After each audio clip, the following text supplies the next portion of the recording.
자, 오늘 말씀은 스가랴 10번째 시간입니다. 절은 11절부터 17절까지예요. 제목은 이스라엘의 구원과 아름다움입니다. 자, 스가랴서 9장부터 14장까지는 매우 복잡한 구조를 갖고 있다고 여러분들에게 알려드렸었습니다. 크게 4가지 주제를 다루는데 인접 국가들의 심판과 구원, A 주제, 그 다음에 왕의 오심, B 주제, 그 다음에 C 주제는 이 전쟁과 이스라엘의 승리라는 주제가 있고, D 주제는 우상의 심판이라는 주제가 있는데 이것이 샌드위치처럼 반복된다고, 중첩돼서 반복된다고 말씀을 드렸었습니다. 자, 오늘은 C번 주제인 전쟁과 이스라엘의 승리에 대해서 다룰 것입니다. 자, 본문은 9장 11절부터 17절까지인데 읽어보겠습니다. 또 너로 말할진대 내 언약의 피로 말미암아 내가 네 갇힌 자들을 물 없는 구덩이에서 놓았나니 갇혀있으나 소망을 품는 자들아 너희는 요새로 돌아올지니라. 내가 오늘도 이르노라. 내가 네게 갑절이나 갚을 것이라. 내가 유다를 당긴 활로 삼고 에브라임을 끼운 화살로 삼았으니 시온아 내가 네 자식들을 일으켜 헬라 자식들을 치게 하며 너를 용사의 칼과 같게 하리라. 여호와께서 그들 위에 나타나서 그들의 화살을 번개같이 쏘아내실 것이며 주 여호와께서 나팔을 불게 하시며 남방 회오리 바람을 타고 가실 것이라. 만군의 여호와께서 그들을 호위하시리니 그들이 원수를 삼키며 물맷돌을 밟을 것이며 그들이 피를 마시고 즐거이 부르기를 술 취한 것 같이 할 것인즉 피가 가득한 동이와도 같고 피 묻은 제단의 모퉁이와도 같을 것이라. 그날에 그들의 하나님 여호와께서 그들을 자기 백성의 양떼같이 구원하시리니 그들이 왕관의 보석같이 여호와의 땅에 빛나리로다. 그의 형통함과 그의 아름다움이 어찌 그리 큰지 곡식은 청년을 새 포도주는 처녀를 강건하게 하리라 라는 주제입니다. 좀 본문이 어렵죠. 근데 본문을 한마디로 요약을 하면은 패배하여 포로가 된 자들이 구원받고 승리하여 연애 가운데서 하나님과 함께 기쁨을 누리는 이야기입니다. 자, 먼저 11절을 보면은 언약의 피라는 말이 등장을 하거든요. 근데 이 언약의 피라는 말이 성경에서 2번, 사실은 1번 등장하는데 출애굽기에서 등장하는 걸 히브리서도 인용을 하고 그 다음에 여기서도 인용을 하고 있죠. 본문은 원래 출애굽기에 나와요. 출애굽기 24장 8절을 보시면 자, 이게 하나님께서 언약 맺으실 때 하신 말씀이거든요. 모세가 그 피를 가지고 백성에게 뿌리며 이르되 이는 여호와께서 모든 말씀에 대하여 너희와 세우신 언약의 피니라. 자, 이 말씀이 원래는 이런 의미죠. 언약을 체결할 때 우리가 이제 빨간색 지장이나 도장을 찍는데 이것은 이 언약이 파기되는 때에는 파기한 쪽이 피를 흘리게 된다라는 의미를 가지고 있습니다. 그래서 하나님과 이스라엘 백성들이 언약을 체결하면서 피를, 짐승의 피를 뿌리면서 이야기한다는 것은 언약을 파기한 자는 목숨을 잃게 된다라는 의미를 갖고 있었거든요. 이게 구약의 율법이었죠. 그래서 구약의 율법, 다른 신을 섬기지 말라라는 이 말씀을 어긴 대가로 이스라엘 백성들은 문자 그대로 피를 흘립니다. 잡혀가는 거죠. 전쟁에서 지고 죽임을 당하고 잡혀가는 것입니다. 근데 이 말씀을 떠올리는데 이 언약의 피가 새 언약에서 갱신을 당하죠. 이 율법의 언약이 갱신을 하는데 그 갱신의 정점은 십자가에서의 예수님의 언약이거든요. 근데 이게 갱신되는 과정에서 나왔던 중간중간 다른 언약들이 있어요. 새 언약을 예표하는 언약들이죠. 예를 들어서 노아의 언약도 그렇고요. 그 다음에 다윗의 언약도 그렇습니다. 근데 이 다윗 언약이 다윗 계열에 나오는 어떤 메시아적, 왕적인 언약이거든요. 너에게 앉을 자 왕이 끊이지 않을 것이다 라는 언약인데 이 다윗 언약의 어떤 특징이 있냐면은 사무엘하 23장 5절을 보면 내 집이 하나님 앞에 이같지 아니하냐. 하나님이 나와 더불어 영원한 언약을 세우사 만사에 구비하고 견고하게 하셨으니 나의 모든 구원과 나의 모든 소원을 어찌 이루지 아니하시랴. 다윗의 언약의 특징은 영원한 언약이라는 것입니다. 그래서 새 언약으로 연결되죠. 영원한 언약이라는 것은요, 파기되지 않는 언약이라는 의미겠죠. 구약의 율법이 이제 피를 흘림으로써 파기가 되는 거예요. 언약을 파기하면은 피를 흘리게 되는데 이 다윗의 언약의 특징은요, 영원한 언약이라는 것입니다. 그 메시아를 노래하는 시편 같은 경우도 시편 89편 4절에 사실 메시아에 대해서 투영이 되어 있는 말씀이거든요. 그런데 89편 4편에 시편 89편 4절 말씀입니다. 여기도 이 다윗 언약이 나오는데 내가 네 자손을 영원히 견고히 하며 네 왕위를 대대에 세우리라 하셨나이다. 이게 하나님께서 다윗에게 하신 맹세의 말씀이거든요. 근데 여기서 이제 영원히 왕위에 앉을 자는 궁극적으로는 메시아 예수 그리스도를 가리키죠. 이 다윗의 언약의 특징은 영원한 언약이고 하나님의 일방적인 자비로 백성들을 긍휼히 여기시는 것을 가리켜요. 이 영원한 언약이 마태복음 26장 28절에서 마가복음에서도 나오긴 하지만요. 마태복음을 보겠습니다. 26장 28절을 보면 자, 예수께서 성만찬 때 제정하시죠. 이것은 죄 사함을 얻게 하려고 많은 사람을 위하여 흘리는 바 나의 피 곧 언약의 피니라. 이 말씀은 분명 출애굽기를 가져온 거예요. 자, 예수님에 의해서 이제 십자가 언약이라고 불러야겠죠. 즉 복음을 말합니다. 하나님의 영원한 자비의 근거에서 세우는 언약. 인간들의 어떤 행동으로 파기가 되지 않는 그러한 영원한 언약인데 오늘 스가랴서 본문은 하나님께서 이 언약의 피 때문에 갇힌 자들을 구원하겠다라고 말씀하시고 계세요. 즉 구원하셨다, 구원하여 놓았나니라고 하는데 어디로부터 구원을 했냐면은 이 물 없는 구덩이라고 나와 있거든요. 구덩이라는 거는 이제 무덤이라는 의미를 가지고 있죠. 물 없는 구덩이가 어디에서 의미가 나왔냐면은 자, 물 없는 구덩이는 제일 처음에는 어디서 등장하냐면은 창세기 37장이에요. 여러분 요셉이 어디에 갇혔죠? 형제들한테 배신당해서 구덩이에 갇혔거든요. 자, 37장 20절에도 있죠. 자, 그를 죽여 한 구덩이에 던지고 여기 나오고요. 또 24절을 보니까 그를 잡아 구덩이에 던지니 그 구덩이는 빈 것이라 그 속에 물이 없었더라. 자, 여기 물 없는 구덩이가 나오고 있거든요. 물 없는 구덩이에 요셉이 뭘 당하냐면은 갇힙니다. 근데 물 없는 구덩이가 어떤 의미냐면은 사람을 가두기 위한 장소로도 쓰였지만 이사야 24장 22절을 보면은 24장 22절 그들은 죄수와 깊은 옥에 모임같이 모이게 되고 옥에 갇혔다가 여러 날 후에 형벌을 받을 것이라 감옥 같은 의미가 있는 거예요. 그리고 예레미야 애가 3장을 보면 3장 53절에 이 구덩이가 또 어떤 장소냐면은 멸절의 장소입니다. 3장 53, 54를 보면요. 그들이 내 생명을 끊으려고 나를 구덩이에 넣고 그 위에 돌을 던짐이요. 물이 내 위로 넘치니 내가 스스로 이르기를 이제는 멸절되었다 하도다. 이 구덩이가 어떤 장소냐면은 이제 멸절시키는 장소예요. 그러니까 감옥 같은 곳을 말합니다. 그러니까 하나님께서 이 이스라엘 백성들을 물 없는 구덩이에서 구원하겠다라고 말씀하셨어요. 자, 근데 왜 갇히게 됐을까? 이것은 우리가 이제 이스라엘 역사를 잘 알기 때문에요. 시편 107편 10절과 11절을 읽어보면 사람이 흑암과 사망의 그늘에 앉으며 곤고와 쇠사슬에 매임은 11절 하나님의 말씀을 거역하며 지존자의 뜻을 멸시함이라. 하나님의 말씀을 거역하고 지존자의 뜻을 멸시했기 때문이다 라고 이야기를 성경은 해요. 자, 근데 그런 백성에게 하나님께서 자, 내 언약의 피로 말미암아 내가 네 갇힌 자들, 갇혀 있다는 건 사실은 감옥을 말하는 거죠. 갇힌 자들을 물 없는 구덩이, 이 감옥 같은 곳에서 놓았나니라고 하는데 사실 이것이 가리키는 것은 여기를 말하죠. 이 물 없는 구덩이가 아시리아, 바벨로니아, 그리고 페르시아 어디를 말하냐면은 언약을 파기했기 때문에 여호와에게 저주를 받아가지고 본토로부터 잡혀간 장소를 말합니다. 즉 포로 생활을 하는 장소를 말하는 것이죠. 포로 생활을 하는 그 장소로부터 내가 너희들을 구원하였으니 너희들은 요새로 돌아올지니라 이렇게 말씀하고 계세요. 그럼 여기서 포로 생활하던 갇힌 장소 그것과 대비되는 요새는 어디를 말하는 것일까요? 당연하겠지만 예루살렘을 말합니다.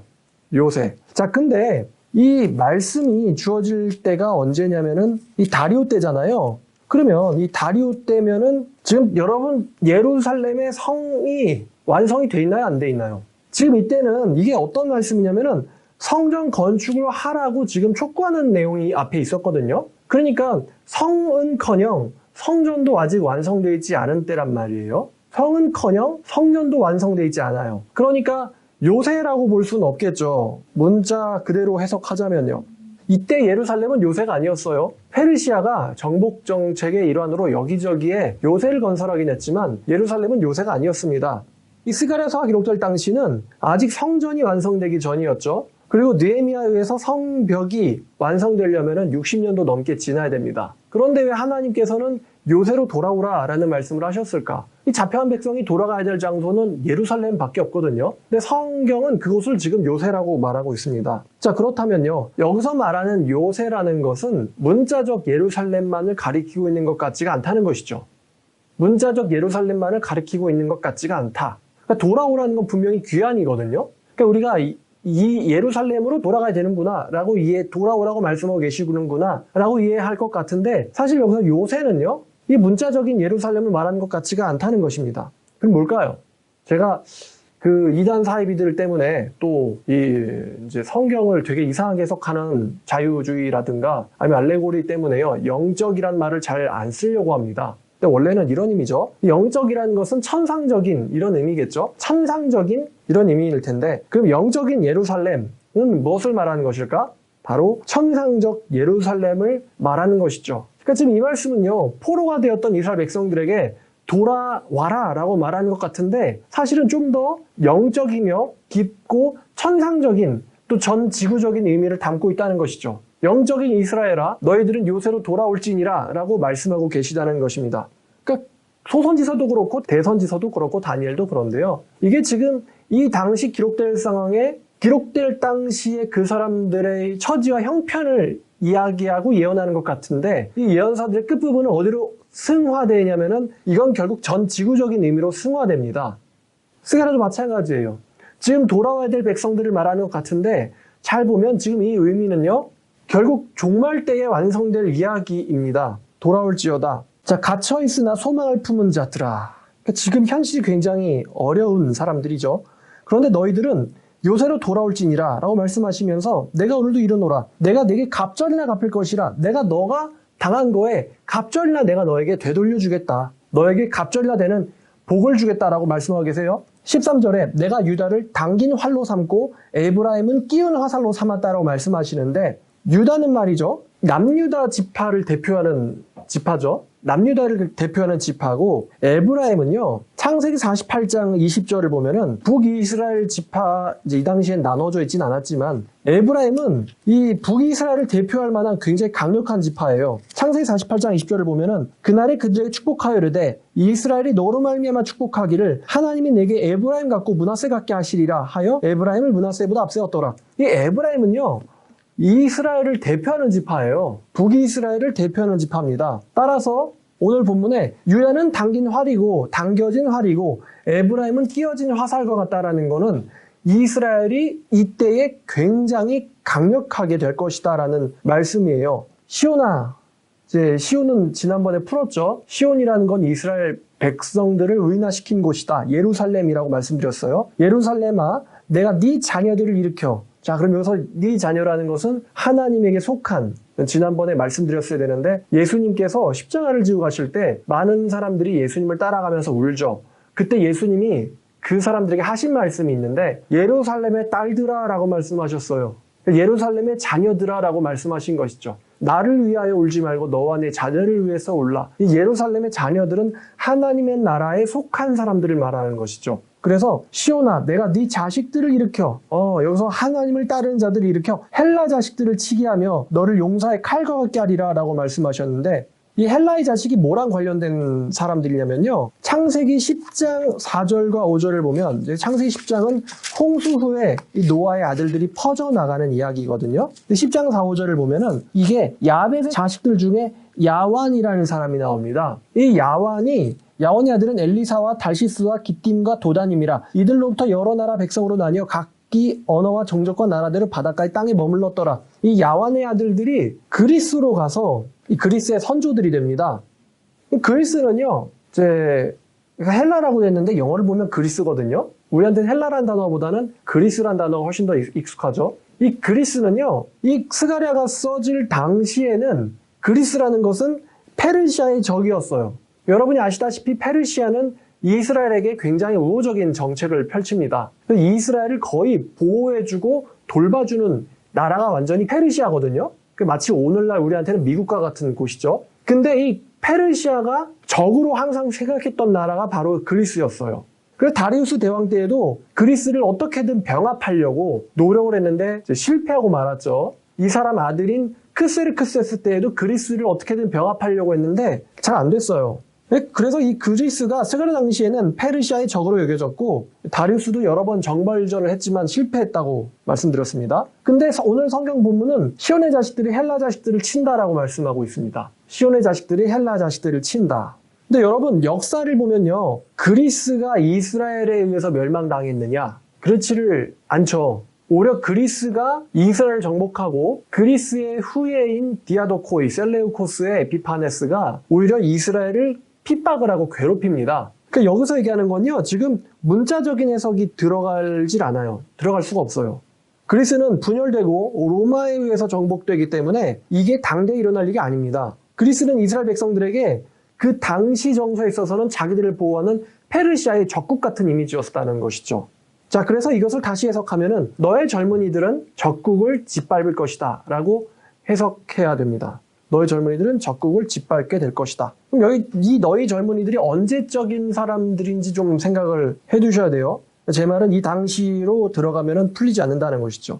14절 읽어보겠습니다. 여호와께서 그들 위에 나타나서 그들의 화살을 번개같이 쏘아내실 것이며 주 여호와께서 나팔을 불게 하시며 남방 회오리 바람을 타고 가실 것이라. 이것은요, 갑자기 신적인 전쟁의 이미지로 내용이 바뀌어요. 그러니까 여호와께서 신적 전쟁을 수행하신다라는 말씀이 나오는데, 이 회오리 바람이 뭐예요? 이 회오리 바람은요, 에스겔에서는요, 악인에게 내려지는 하나님의 심판이에요. 에스겔에서는 회오리 바람은 악인에게 내려지는 여호와의 심판이고, 또 욥기에서는요, 하나님께서 욥에게 나타나실 때 뭐 가운데서 나타나셨냐면은 폭풍우 가운데서 나타나셨다라고 성경은 이야기합니다. 폭풍우는요, 뭐냐면은 여호와의 병거예요. 여호와의 병거, 체리옷라는 것이죠. 자, 그래서 여호와께서 이 신적 전쟁을 대신 수행하실 것이다 라는 것이죠. 그리고 아마도 23절과 같이 보면은 여호와의 이제 백성들이 여호와와 같이 그들을 헬라 자식들을 칠 것이다 라고 이해가 되겠죠. 한번 볼까요? 에스겔 13장 11절입니다. 13장 11절. 그러므로 너는 회칠한 자에게 이르기를 그것이 무너지리라. 폭우가 내리며 큰 우박덩이가 떨어져 폭풍이 몰아치리니 그것이 무너진즉. 이게 여호와의 심판이거든요. 하나님께서 너를 심판할 것이다. 마치 담을 무너뜨리는 폭풍우처럼, 이런 의미고, 또 욥기 38장 1절을 보면은 그때 여호와께서 폭풍우 가운데서 욥에게 말씀하여 이르시되, 이렇게 나와 있죠. 자, 그러면 이제 또 어려운 본문이 이것인데 15절에 그들이 피를 마시고 즐거이 부르기를 술 취한 것 같이 할 것인즉 피가 가득한 동이와도 같고. 이게 무슨 말일까? 좀 어렵죠, 이게. 그들이 피를 마시고 즐거이 부르기를. 여기서 그들은 분명 여호와의 백성들, 다시 말하면 이제 여호와의 병사들이라고 할 수 있겠죠. 여호와의 병사들이 피를 마시고 즐거이 부르기를 술 취한 것 같이 할 것인즉. 이게 어떤 의미냐면요, 이 사람들이 지금 충분히 보복을 하게 될 거다라는 거예요, 자기의 적들에게.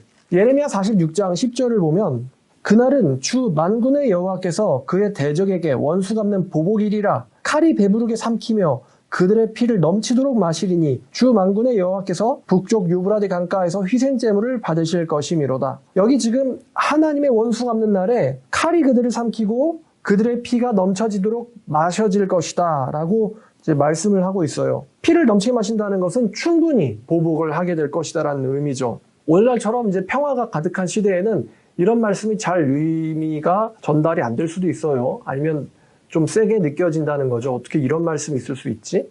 근데 한번 입장 바꿔 생각해 보죠. 예루살렘이 점령당했을 때에 이 예루살렘의 백성들이 얼마나 참혹한 경험을 해야 했습니까?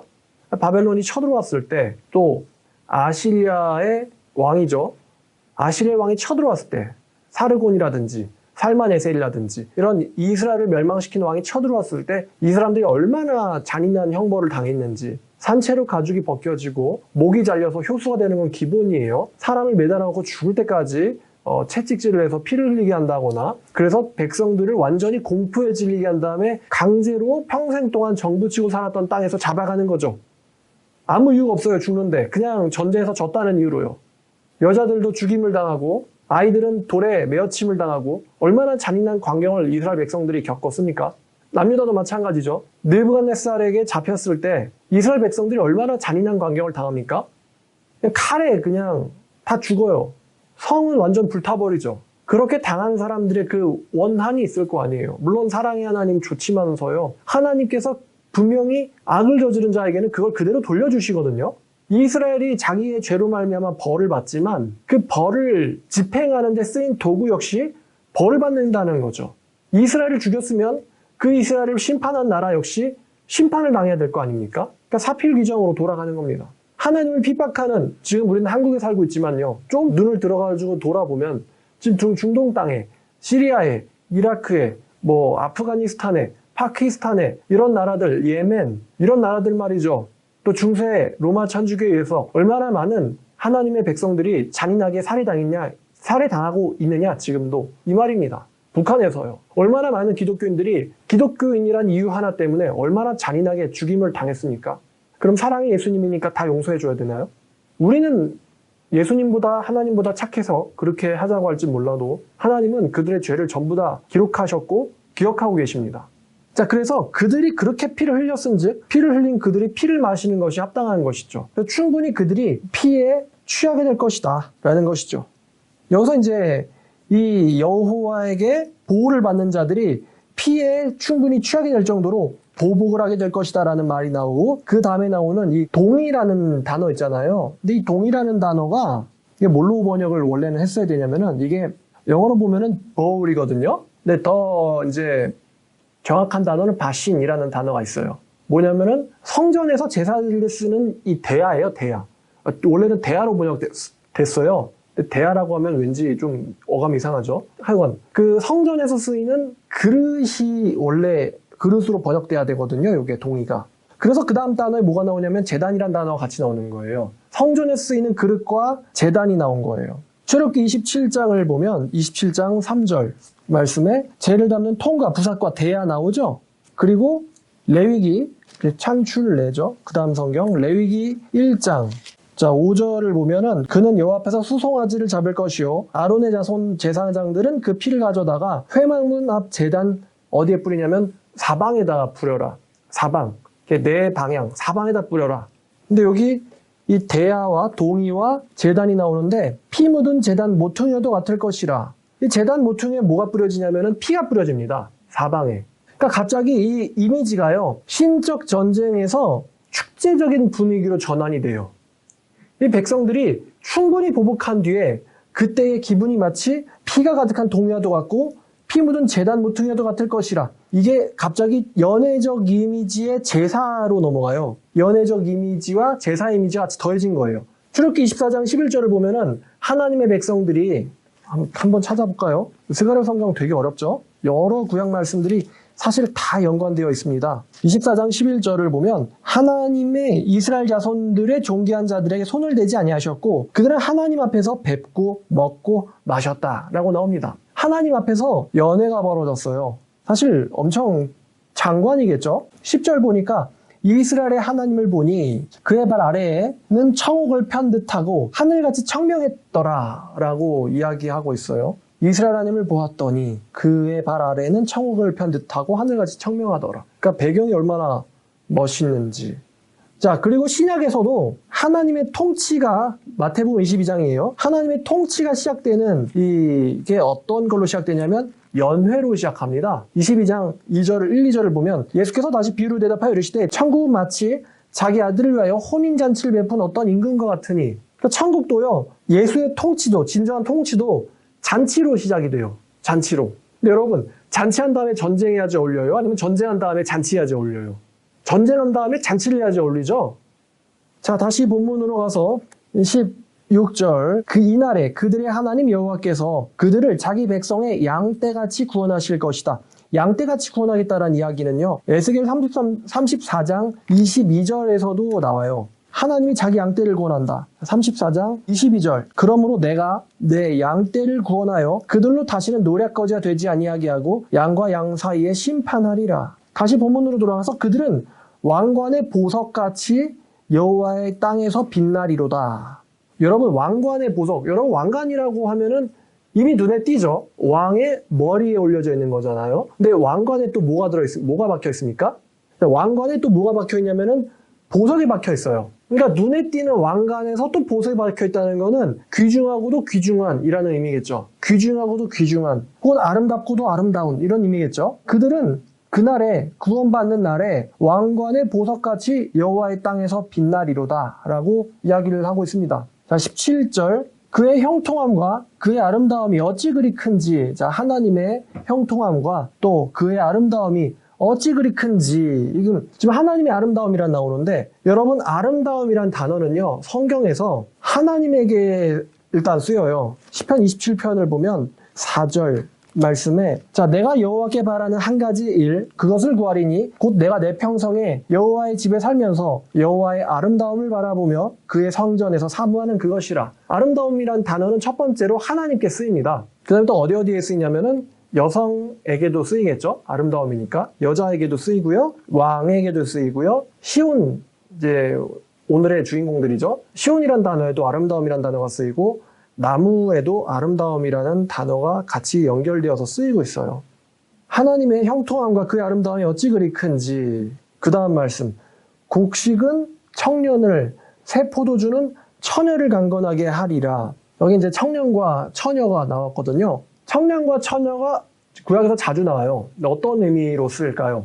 청년과 처녀는요, 이게 짝으로 같이 따라다니는 단어거든요. 근데 어떤 의미냐면은 활력, 새 생명, 새로운 시작을 나타냅니다. 곡물과 새 포도주는 뭘 의미할까요? 풍요를 의미하죠. 풍요를 가리키는 상징적 표현이에요. 곡물과 새 포도주.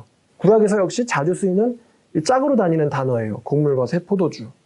이게 요한계시록을 보면 요한계시록 18장에 그 바벨론에게 심판이 일어났을 때 너에게서 뭐가 없냐 그러면은 18장 23절을 보면 등불빛이 결코 다시 네 안에서 비치지 아니하겠고 신랑과 신부의 음성이 결코 다시 네 안에서 들리지 아니하리로다. 이게 무슨 말이냐면은 어떤 나라 안에 신랑과 신부의 음성이 전혀 안 들린다 라고 하면 지금 이게 무슨 의미냐면요, 나라가 완전히 폭망했다는 의미예요.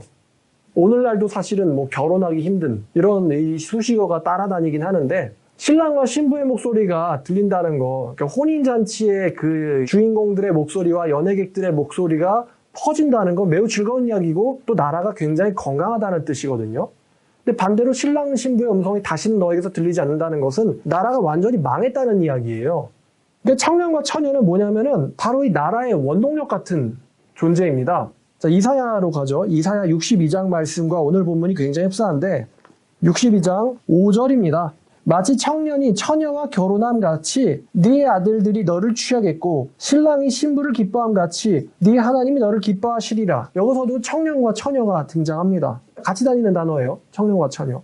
자, 그 다음에 이제 이 오늘 본문을 함축하고 있는 62장 10절부터 12절까지입니다. 성문으로 나아가라 나아가라. 백성이 올 길을 닦으라. 큰 길을 수축하고 수축하라. 돌을 제하라. 만민을 위하여 기치를 들라. 여호와께서 땅끝까지 선포하시되 너희는 딸 시온에게 이르되, 지금 이 말씀도 시온에게 하는 말이고 스가랴서도 시온에게 하는 말이거든요. 시온에게 이르되 보라 네 구원이 이르렀느니라. 보라 상급이 그에게 있고 보응이 그 앞에 있느니라 하셨느니라. 사람들이 너를 걸어 거룩한 백성이라 여호와께서 구속하신 자라 하겠고, 스가랴서 버전으로 말하자면 너는 왕관의 보석과 같고 이런 의미겠죠. 또 너를 걸어 찾은 바 된 자요 버림받지 아니한 성읍이라 하리라. 이렇게 이제 스가랴 62장도 결국 시온의 아름다움, 시온의 회복을 이야기하면서 끝나거든요. 그럼 여기서 말하는 이 시온이 이사야에도 나왔고 스가랴에도 나오지만 이 시온이 정말 문자적 의미의 예루살렘을 가리킨 것일까라고 했을 때 그것만 가리키는 것 같지는 않다는 거예요. 지금 정황은 스가랴라는 사람이 성전 재건을 앞두고 하는 예언인데, 성전 재건될 당시에 하는 예언인데 말이죠. 근데 이 말씀의 의미는 단순히 성전의 완성에서 이 예언이 끝나는 게 아니고, 이 말씀은 이스라엘 백성들이 궁극적으로 승리가 되는, 궁극적 승리를 경험하게 되는 그때에 일어날 일이겠죠. 자, 그래서 젊은 청년과 처녀가, 이게 이 두 단어는 나라가 흥하고 있는 것을 묘사한 단어고요. 곡물과 포도주로 즐거워한다라는 것은 흥하고 흥한다라는 말을 두 번 다르게 표현한 거예요. 청년이 곡물로, 처녀가 새 포도주로 즐거워하게 될 것이다 라는 것은 이제 우리나라 속담으로 표현하자면은 은쟁반의 금사과라는 말이 있잖아요. 그러니까 좋고를 이제 다른 말로 표현한 거거든요. 은쟁반만 봐도 좋은데 거기에 금사과까지 있단 말입니다. 그러니까 좋고 좋은이라는 의미예요. 청년과 처녀가 곡물과 포도주로 즐거워하게 될 것이다. 오늘 말씀 들었다고 여자 여러분들 집에 가서 야 와인 마시자 이렇게 해석하시면은 안 되겠습니다. 자, 그래서 이 말씀의 시작이 어떻게 돼요? 처음에 이 시온의 포지션이 어디냐? 11절 보니까 물 없는 웅덩이에요. 물 없는 웅덩이, 갇혀있는 곳이에요. 물 없는 웅덩이에서 시작해가지고 지금 어디로 끝나니까? 이 물 없는 웅덩이에 갇혔던 사람들이 이 청년과 처녀인데, 이 사람들이 지금 곡물과 새 포도주로 즐거워하고 있는 상황까지 나가요. 물 없는 웅덩이에 갇힌 이 포로들이 요새로 돌아와서 여호와와 함께 전쟁을 합니다. 전쟁을 하는데 여호와께서 폭풍우를 타시고 앞장서세요. 그리고 그때의 에브라임과 유다와 에브라임은 마치 장전된 활과 화살 같은 거예요. 그리고 여호와의 칼이 그들 앞에 이제 적국들 앞에 떨어집니다. 그래서 헬라의 자식들이 파멸을 당하고 그 파멸을 당하는데 그것을 이 여호와의 전사들이 기가 막힌 역할을 같이 수행을 하는 것이죠. 그리고 전쟁에서 이제 충분히 자기들의 원한을 갚고 돌아와서 여호와 앞에서 연회를 펼치는 거예요. 그 연회가 펼쳐지고 나서 그 다음 그들이 건국할 나라들에서 청년과 처녀들이 굉장히 기뻐하게 될 것이다. 이렇게 지금 이 말씀이 흘러가고 있어요. 갇힌 무릉덩이에서 혼인의 소문, 혼인의 소리까지요. 자, 요거를 우리가 이제 신약의 의미와 같이 적용해서 보자면은 요한계시록 14장을 보면 이 여호와의 군대가 등장을 합니다. 사실 스가랴서 그대로 가져온 거예요. 유다와 에브라임이라는 단어 대신에 어린 양과 그와 함께 14만 4천이 서 있는데 현재 유다와 에브라임이라는 단어 쓰지 않고요. 신약 성경이기 때문에 14만 4천이라는 단어를 쓰고 있습니다. 하나님께 속한 이방인을 포함한 모든 백성들이죠. 14만 4천이 서 있는데 그들의 이마에는 어린 양의 이름과 그 아버지의 이름이 기록되어 있더라 라는 말씀이 있죠. 또 이들이 어디서 또 등장하냐면은 요한계시록 19장 14절입니다. 19장 14절에 하늘에 있는 군대들이 휘고 깨끗한 세마포 옷을 입고 백마를 타고 그를 따르더라. 여기서 그가 앞에 있는 충신과 진실인 분이신 예수 그리스도를 가리키죠. 구약으로 가면은 여호와의 신적 전사예요. 영어로 하면 Divine Warrior입니다. 신적 전사예요. 근데 이제 신약에서는 예수 그리스도의 강림이죠. 그리고 그와 함께한 하나님의 백성들입니다. 그러니까 여러분이 요한계시록 말씀을 이미 알고 있기 때문에 스가랴 말씀을 해석할 때 요한계시록의 이미지를 같이 결합하면은 훨씬 더 깨끗하게 이해가 될 것 같아요. 물 없는 구덩이에서 짓밟힌 자들, 마지막에 예수님 재림하시기 전에 핍박 속에서 고통받고 있는 하나님의 자녀들을 가리키죠. 짐승에 의해서 핍박당하고 죽임당하고 흩어짐을 당하고 비난당하고 고문당하고 이런 여호와의 백성들을 하나님께서 불러일으킵니다. 내가 너를 불러일으킨다. 너희들은 물 없는 구덩이에서 나와서 감옥이에요. 거기서 나와서 요새로 돌아와라. 요새가 어딥니까? 새 예루살렘이겠죠. 천상적 예루살렘. 요새로 돌아올지니라. 그러면 그때 그들은 존귀하게 여김을 당하는데 구원을 받고 존귀하게 여김을 당하고 여호와와 함께 출전을 하는 것이죠. 출전을 해서 적국을 분쇄시키고 여호와의 백성들은 승리하여 돌아온 뒤에 승리를 축하하며 그들의 새 생명의 새로운 시작이 있을 것이다라는 예언이에요. 새로운 시작이 있을 것이다. 청년과 처녀들이 있을 것이다. 새로운 시작이 있을 것을 말하고 있습니다. 그때 그들은 여호와 앞에서 왕관의 보석처럼 매우 귀하고 아름답게 여겨질 것이다 라는 말씀을 이야기하고 있습니다. 이렇게 스가랴 말씀이 그 당시에 이제 백성들을 이야기하는 것과도 비슷한데 궁극적인 영적인 또 이방인을 포함한 이스라엘에게서 완성이 되는 예언을 하고 있어요. 우리가 이 말씀 해석할 때 이게 신약의 예수에 대해서 완성될 예언이라는 것을 염두하고 보면은 훨씬 더 이 말씀이 잘 보입니다. 오늘은 그리스의 자식들을 친다 그러면은 와닿질 않죠. 왜냐하면 그리스는 이미 경제적으로 완전 망해 있거든요. 현대에서는요. 그 당시에 가서 봐야 된단 말이에요. 그 당시에 가서. 오늘로 보면 뭐가 될까요? 뭐 공산주의 자식들이라고 봐야 될까요? 아니면 이슬람의 자식들이라고 봐야 될까요? 하여튼 기독교와 개신교를 박해하는 모든 자들, 그들의 자녀들을 칠 것이다. 예수와 함께. 그리고 그들은 승리 가운데서 돌아와서 여호와 앞에서 먹고 마시며 즐길 것이다. 그리고 새로운 시작이 더해질 것이다 라는 말씀이 오늘 말씀의 본문이 되겠습니다. 구약에 나타났던 모든 이 비유적인 개념들이 거의 총동원되는 느낌이에요. 물 없는 구덩이부터 시작해서요. 포도주와 곡식들까지요. 자, 오늘 말씀 여기까지입니다. 기도하겠습니다. 하나님 아버지, 오늘도 귀한 이 아버지의 말씀을 읽게 하시고 또 해석하게 하여 주셔서 주님 감사합니다. 이스라엘 백성들이 당했던 이 억압, 그리고 오늘날 개신교인들이 당하고 있는 이 억압과 전 세계적인 박해와 학살과 죽음 가운데서 주님께서 구원하신다고 구약 성경을 통해서도 약속하셨습니다. 아버지, 이 궁극적 성취는 신적 전사인 예수에 의해서 또 그분의 재림으로 성취될 것임을 우리가 믿습니다. 아버지, 지금 한국이 또 세계가 매우 곤란한 상황 가운데서 역사가 흘러가고 있는데 아버지께서 저희들을 눈동자같이 지켜주시기를 원합니다. 그리고 주님, 이 한반도에 사는 정말 땅끝에서 사는 우리이지만 하나님 아버지의 계획 안에 저희가 들어갈 수 있도록 주님 저희들을 붙잡아 주시고 저희들의 믿음을 성장시켜 주시기를 원합니다. 땅의 것만 보고 사는 자들이 아닌 하늘의 것을 쫓는 저희 모두가 되게 도와주시옵소서. 감사드리며 예수님의 이름으로 기도드렸습니다. 아멘.